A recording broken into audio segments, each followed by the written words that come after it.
There is a new moral outrage circulating on the political left. Billionaires are the problem. The argument goes like this. If we just tax the rich more, the government can give us universal health care, solve inequality, and finally take care of everyone in need. It sounds compassionate. It sounds simple.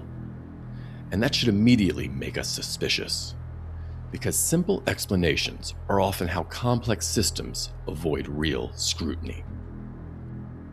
Here's an uncomfortable truth. The explosion of billionaires over the last several decades is not a failure of capitalism. It is largely the result of policy decisions made in Washington, D.C., most notably the Federal Reserve. Since the early 1970s, but especially after 2008, the U.S. has lived under a system of persistently low interest rates, quantitative easing, and of course, asset price inflation. When the Fed creates money, it does not distribute it evenly. It enters the system first through the financial institutions and asset markets. This means stocks rise, real estate rises, private equity expands. And those who already own assets, the wealthy, see their net worth explode. This is not a conspiracy theory. Economists even have a name for it: the cotillion effect.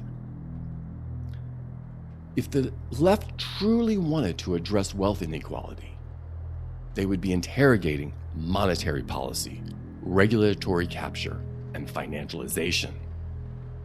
Instead, they focus on the most visible outcome: billionaires, while ignoring the system that produces them. Here's where their argument gets dangerous. Rather than identifying institutional corruption, the solution offered is often more centralized power, more bureaucracy, more authority given to the same class of academics, administrators, and political elites. In other words, the problem is concentration of power, so let's concentrate more power. History gives us no reason to believe that this produces better outcomes. Every attempt at large-scale central planning, whether it be the Soviet Union, Maoist China, or more modern bureaucratic states, result in inefficiency, corruption, suppression of dissent, and eventually coercion. The assumption that the right people will finally be in charge this time is not evidence-based. It's purely faith. Increasingly, parts of the modern left seem comfortable sacrificing individual rights for promised outcomes. Speech becomes harm, dissent becomes violence, compliance becomes virtue. This is how authoritarianism always enters. Not through force at first, but through moral justification. There is a growing belief in what might be called righteous hate, that hostility is acceptable, even good, if it's directed at the wrong people. Those Trump supporters. When violence emerges from one's own side, it's excused, minimized, or reframed. But hey, this is not progress. This is tribal psychology. And it's alarmingly easy to manipulate. Modern propaganda doesn't look like the old posters or state-run broadcasts. It looks like algorithm-driven outrage, repetition of simplistic narratives, moral certainty without self-reflection. Social media rewards emotional intensity, not truth. When people are constantly fed the same moral framing, villains, heroes, victims, critical thinking atrophies. This is not unique to the left, but right now, much of the left appears uniquely confident that it is immune to manipulation. That confidence is precisely what makes people useful to those seeking power. While people argue over symbols and slogans, a deeper transformation is underway. We are moving toward digital currencies, centralized financial surveillance, algorithmic governance, and behavioral compliance systems. This is not speculation. It is openly discussed in policy circles. The danger isn't billionaires per se.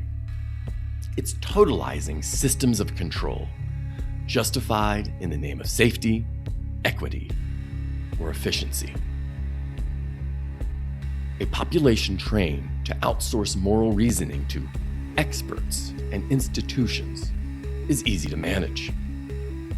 When the highest authority in society becomes the state, or the crowd, or whatever ideology happens to be trending, something essential is lost. History shows us this pattern again and again.